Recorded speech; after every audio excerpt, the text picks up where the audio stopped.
This is Danny Flexon here for Seconds Out. Delighted to be joined by an absolute legend, best fighter of his generation, biggest attraction of his generation, of course, Oscar De La Hoya. Oscar, how are you today? I'm wonderful, wonderful. Thank you for having me. Oh, it's an absolute honor. Really, really glad to have you on the channel. And I guess the main reason we're talking today and the best place to start is the new deal that Golden Boy Promotions have signed with DAZN. Right. Another 5-year deal, an extension to your previous agreement. Just tell us what fed into making that decision and how, if anything, things will change from the previous arrangement. Sure. You know, we're extremely excited to partner up with DAZN, who has an amazing global presence and is continuously growing. Every single month with all the fights that they are promoting and putting together. You know, fight fans are excited for what's to come in the near future and in the present. You know, we strongly feel that with Golden Boy and DAZN here in the U.S., we will be able to get more subscribers, get the fight fans the fights they deserve to watch, and it's a win-win for everybody. Just tell us about the new Golden Boy Fight Night series, if you will, like a development style series to promote the next generation. Yeah, that's the one where I'm really excited about, to showcase these young talents, these young kids who all they need is a platform, an opportunity to showcase their talents. You know, we at Golden Boy pride ourselves in developing, you know, the champions of today, the champions of tomorrow. You know, we have an eye for these kids who want to become world champions, who want to become special in the sport of boxing. So this developmental series will consist of a handful of fights. We are looking for the best prospects. We're looking for the best fighters who are ready to make that next jump and become international champions or world champions. So we're extremely happy with our relationship with DAZN, and you know, this is going to be a wonderful relationship where you're going to be able to see a lot of great champions being built. Excellent. Now, the other main boxing provider to DAZN currently is Matchroom, of course, predominantly in the UK, a little bit in the US. Is there any discussions that take place between Golden Boy and Matchroom before you extend your deal? Is there anything you need to know from them? Is there anything they discuss with you? No. Actually, look, we brokered our deal with DAZN, and you know, Matchroom, you know, is a UK-based promoter who has done a phenomenal job in the UK, internationally, with putting fights together, with bringing subscribers to DAZN. But our approach here in the US is totally different. We have the formula, we have the expertise, you know, and we have the Golden Boy brand, which everybody loves and respects here in the US. You know, when they see Golden Boy boxing, they know they're going to get the best fights possible, and the best fighters like Ryan Garcia and like Virgil Ortiz and JoJo. Fighters like Jaime Munguia and Zurdo Ramirez, who is now next in line to fight Bivol. So we're doing what we love doing, and so we're just extremely happy and proud that we're doing it with DAZN. Let's talk about some of those guys. You mentioned Zurdo Ramirez just there. As you said, he's next in line for Dmitry Bivol. Now Canelo appears to be fighting his third fight with Triple G. Bivol is without an opponent for the fall. Is that a fight that's likely to happen this year with Zurdo? Well, it's a very likely fight to happen. We are waiting for the WBA to make their decision and make it official. But Zurdo Ramirez has been waiting for his big shot for a while now, and this is it. So we're excited to position him at the very top, next in line to Bivol. I think it'll be a great fight. I think it'll be a fight of styles, a fight of revenge for Canelo. It has all the ingredients to become a special fight. So waiting on the WBA to make their ruling, and then we'll take it from there. Did you expect Bivol to beat Canelo in their fight? I did, actually. Styles make fights.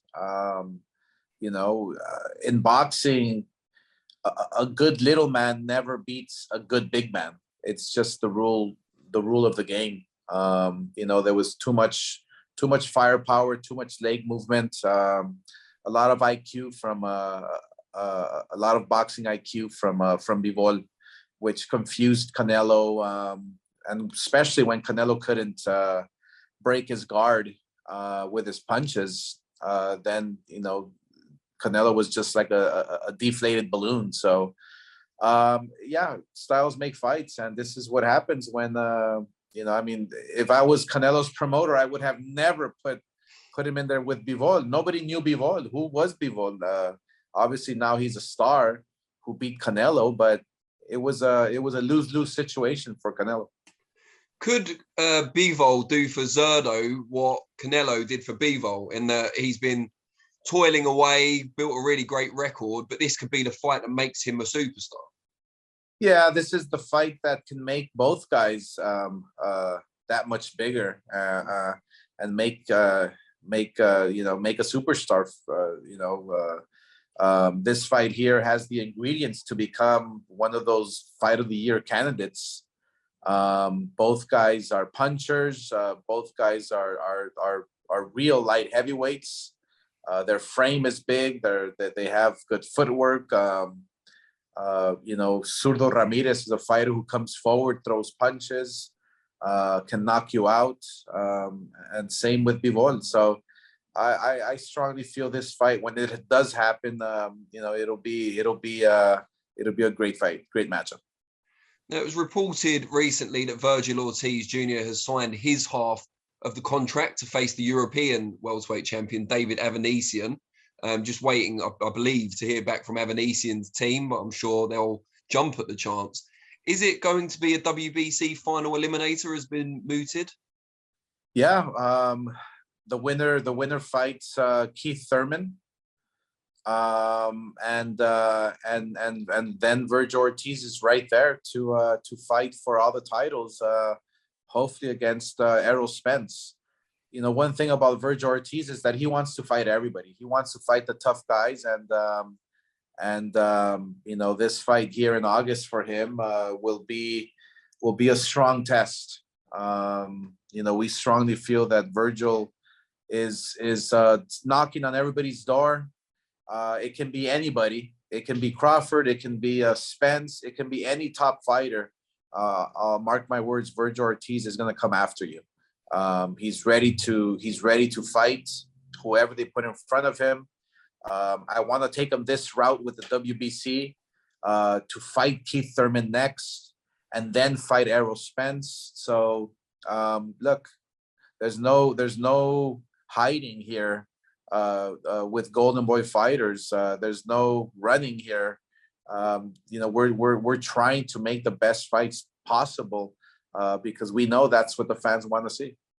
So from your point of view, what's the hold up on the Avanesian side of signing this fight off?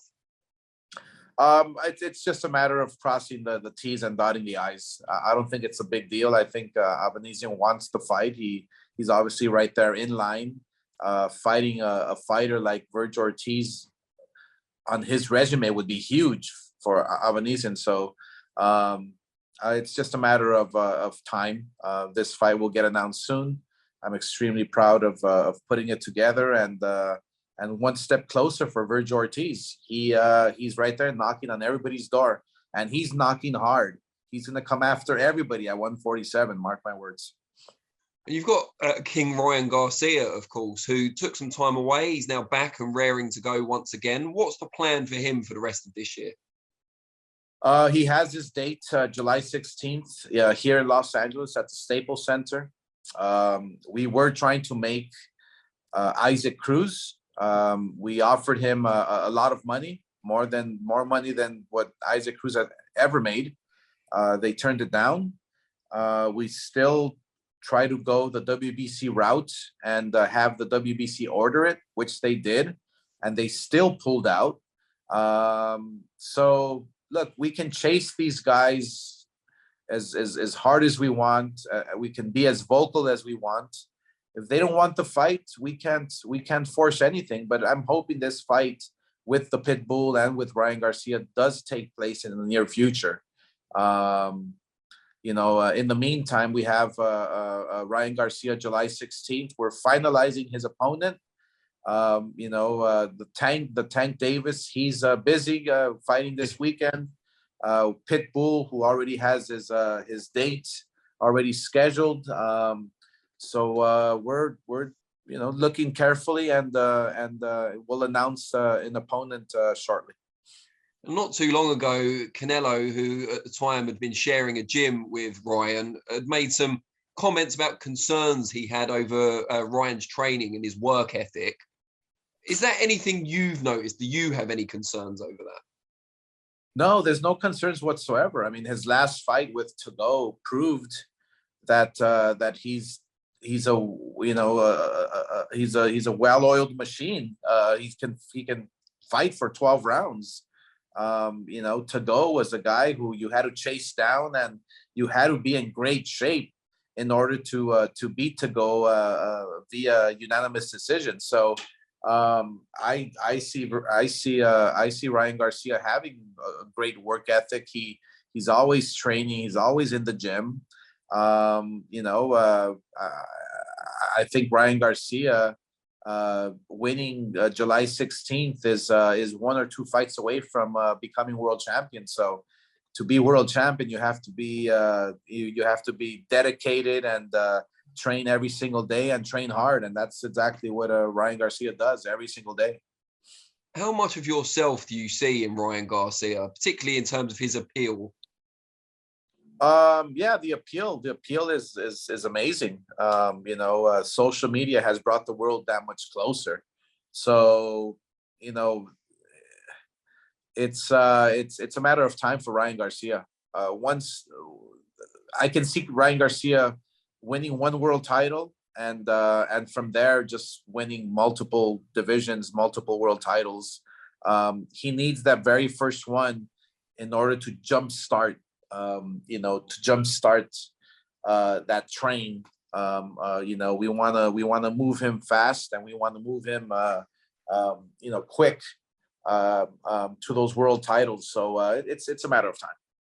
You talked earlier about having the expertise in the US market. You brought Canelo to a supremely high status, and now you've got these guys all on the fringes of that as well. What's the secret? What is it you guys do that perhaps certain other people don't?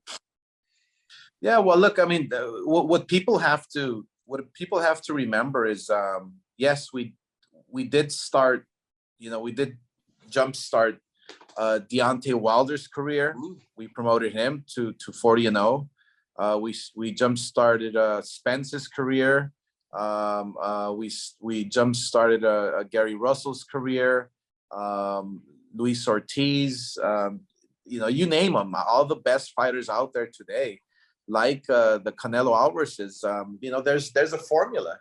There's a formula, and we know it. And obviously, it's been working for many, many years now. And so the next crop of kids that we have, like the Zurdos and the Ryans and the Vergils, exciting times. Jaime Munguia. It's exciting times for them. And so because there's so many challenges. And the secret it's being the golden boy. That's the bottom line.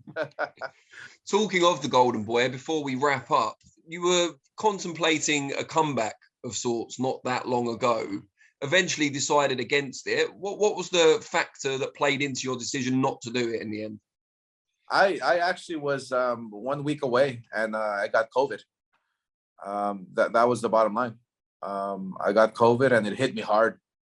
I was very disappointed. I was destroyed. I really wanted to be up in the ring and fight.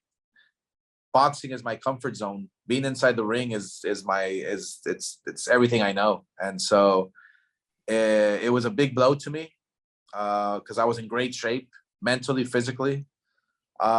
Pretty glad it didn't happen, because who knows what could have happened. I mean, one wrong punch, especially against a guy who was weighing in 210 pounds. I've never even seen that weight ever in my life. So everything happens for a reason, you know. So but yeah, I've hung up the gloves. I'm done 1,000%.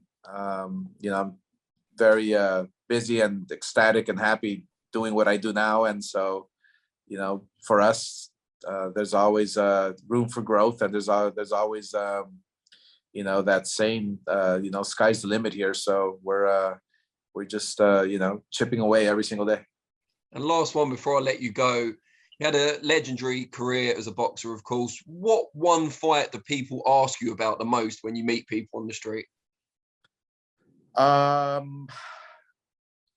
get a lot of Whitaker, Pernell Whitaker, but I Corte is like, yeah, I Corte was one of these fighters that nobody knew, and he came out a hero when he fought me, you know, because he just put on a brilliant performance.